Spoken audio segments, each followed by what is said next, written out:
Karl Marx fue un filósofo, economista y revolucionario alemán del siglo XIX, quien fundó el socialismo científico y dejó una obra que ha influido de manera decisiva en lo político, en la economía y en la historia moderna.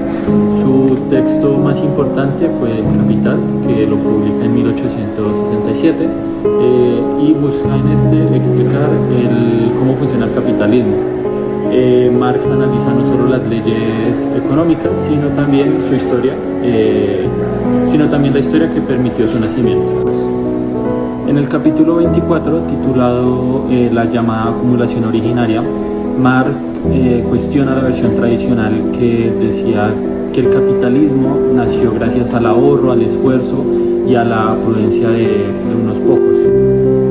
Para él, el verdadero origen fue un proceso de violencia, despojo y expropiación que separó al trabajador de sus medios de producción y creó las condiciones para el trabajo asalariado. Hoy vamos a explicar en qué consistió ese proceso y cuáles fueron sus consecuencias. Marx explica que la acumulación originaria no fue un proceso pacífico sino violento. Los campesinos y productores fueron expulsados de sus tierras mediante tres grandes mecanismos. Primero fueron los cercamientos en Inglaterra, las tierras comunales que durante siglos habían servido para que los campesinos recogieran leña, cultivaran pequeños huertos y criaran animales, fueron cercadas y privatizadas. Esto destruyó formas de vida autosuficientes y obligó a las familias a abandonar el campo para buscar trabajo en las ciudades.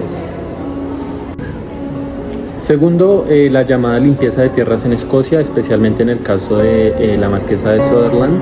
Ella expulsó a sus vasallos para dedicar esas tierras al pastoreo de ovejas, porque eso era más rentable. Primero los desplazó hacia la costa y luego los expulsó también de allí cuando descubrió que la pesca tenía un gran valor en el mercadeo. Fue un proceso brutal que desarraigó comunidades enteras. Y el tercer mecanismo fue la expropiación de las tierras de la iglesia durante el reinado de Enrique VIII en el siglo XVI. Se confiscaron los bienes de monasterios y conventos, que eran enormes tierras y demás, y esas propiedades fueron vendidas a nobles y burgueses.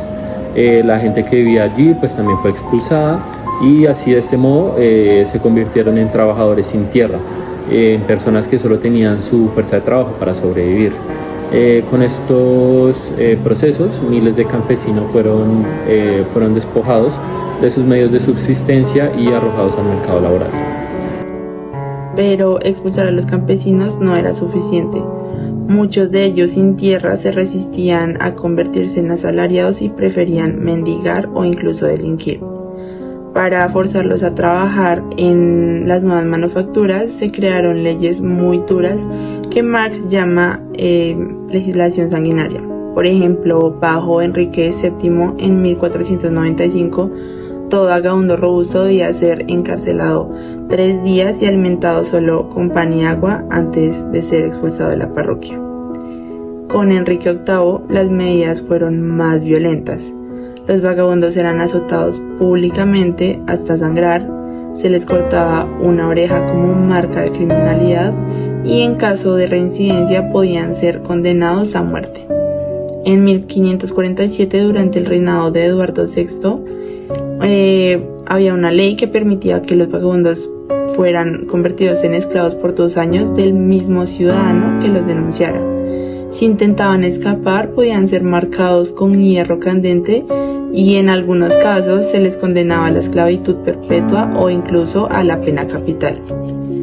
Esas leyes buscaban aterrorizar a la población desposeída para que no se les quedara otra opción que aceptar empleos asalariados en condiciones duras.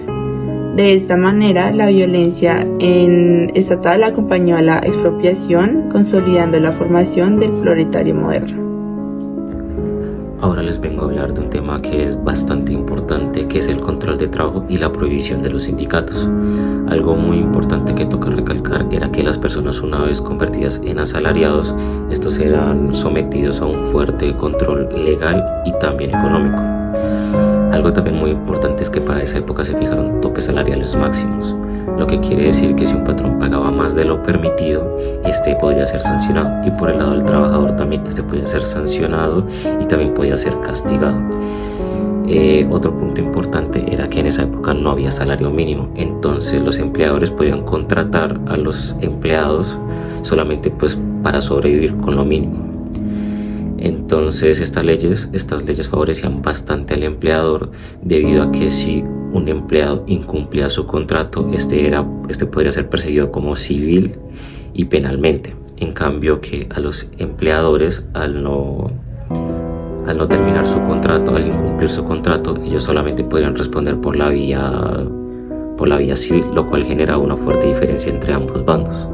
Entonces, gracias a esto se empezaron a crear diferentes sindicatos como para mejorar sus condiciones laborales. ¿Qué es lo que pasa? Estos sindicatos fueron perseguidos y prohibidos como conspiraciones criminales. Entonces, pues esto fue esencialmente lo que dije en el principio del video, que estos fueron prohibidos, y entonces gracias a esto se consolidó como un marco legal que como que garantizaba la subordinación del trabajo al capitalista. Marx también recuerda que la acumulación originaria no fue solo un proceso interno en Inglaterra o en Europa. El colonialismo y la esclavitud jugaron un papel decisivo, pues la conquista de América trajo un inmenso saqueo de metales preciosos, mientras que la trata de esclavos africanos alimentó las plantaciones en el Caribe y Estados Unidos. En Asia, el saqueo de recursos y la imposición del comercio forzado enriqueció a las potencias europeas. Otro elemento fundamental fue la deuda pública y la banca. Los estados empezaron a financiarse con préstamos, creando una red internacional de crédito que permitía sostener guerras, comercio y expansión colonial. Los bancos se convirtieron en actores centrales de este proceso. En conjunto, estos mecanismos de expropiación interna, legislación represiva y saqueo colonial dieron origen al capitalismo. Como dice Marx, el capital nace chorreando sangre y lodo por todos sus poros. En conclusión, la acumulación originaria fue la base violenta del capitalismo moderno. No nació del ahorro del esfuerzo individual, sino del despojo de millones de personas y del uso de la fuerza del Estado y el colonialismo. Es un recordatorio de que la historia económica está marcada no solo por la producción, sino también por la violencia y la explotación. Para concluir, hemos visto que el capitalismo no nació de manera pacífica, pues surgió de procesos violentos de expropiación y despojo. Se impuso por medio de leyes represivas, el colonialismo y la esclavitud. Y por eso, entender la acumulación ordinaria es entender los orígenes sangrientos del sistema en el que todavía vivimos.